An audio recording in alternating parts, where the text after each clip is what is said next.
English की पढ़ाई बहुत सरल हो सकती है बशर्ते कि हम कुछ बेसिक चीज़ों का ध्यान दें। अगर इंग्लिश नहीं पढ़ने आता तो हम छोटी छोटी बुक्स जो जूनियर बच्चों के लेवल की जो बुक्स हैं वो पढ़ सकते हैं। प्लस बिल्कुल अगर ग्रामर नहीं आता तो बेसिक टेंसेस से हम स्टार्ट कर सकते हैं।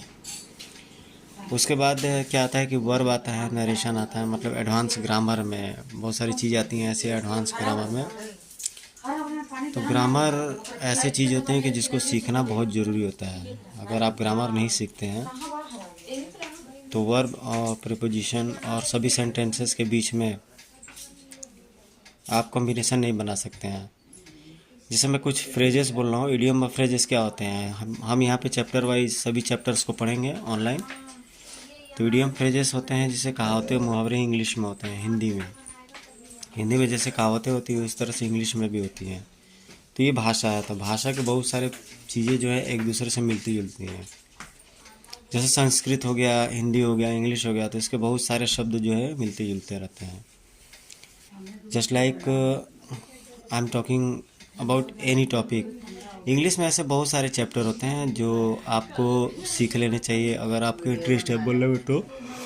और प्लस इंग्लिश लिखना, राइटिंग भी बहुत ज़रूरी है। बिना अच्छी राइटिंग लिखे अगर आपको एग्जामिनेशन आप देने जाते हैं तो उसका अच्छा प्रभाव नहीं पड़ता, चाहे कोई भी लेवल की एग्जामिनेशन हो, जूनियर लेवल की एग्जामिनेशन हो या फिर सीनियर लेवल की एग्जामिनेशन हो।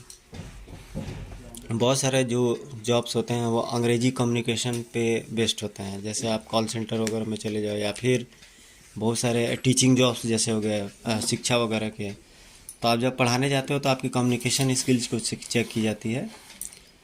कॉम स्किल्स जब चेक कर लिया जाता है वो चाहे किसी भी डिपार्टमेंट में हो, चाहे मेडिकल हो, हॉस्पिटलिटी हो, होटल इंडस्ट्री हो, तो उसमें आपका कॉम स्किल्स को चेक किया जाता है। यानी कि आपका जो बोलने का जो शैली है वो पोलाइट है कि नहीं, आपका पोलाइट होना चाहिए आवाज़। और अगर आप फीमेल हो तब तो आपको एडवांटेजेस कुछ तो मिल सकते हैं इनिशियल स्टेज में। जैसे इंटरव्यू क्लियर करने से पहले कम्युनिकेशन स्किल्स भी चेक करती हैं कंपनियां। प्लस 2-3 इंटरव्यू होता है। अगर आप प्राइवेट जॉब करने जा रहे हैं तो 2-3 इंटरव्यू होता है। अगर गवर्नमेंट जॉब की तैयारी कर रहे हैं तो डिपेंड करता है कि आप कौन सा नौकरी की तैयारी कर रहे हैं, कौन सा सिलेबस का तैयारी कर रहे हैं, एसएससी का कर रहे हैं, बैंक का कर रहे हैं, रेलवे का कर रहे हैं। तो इसमें भी इंग्लिश का इम्पोर्टेंस है। 18 से 20 नंबर का या 15 नंबर का किसी भी एग्जामिनेशन में फिक्स है कि इंग्लिश आता है। अब हो गया एसएससी, हो गया एनडीए, हो गया सीडीएस, हो गया, तो इसमें थोड़ी सी जो लेवल रहती है वो हाई रहती है। मतलब इनको क्रैक करने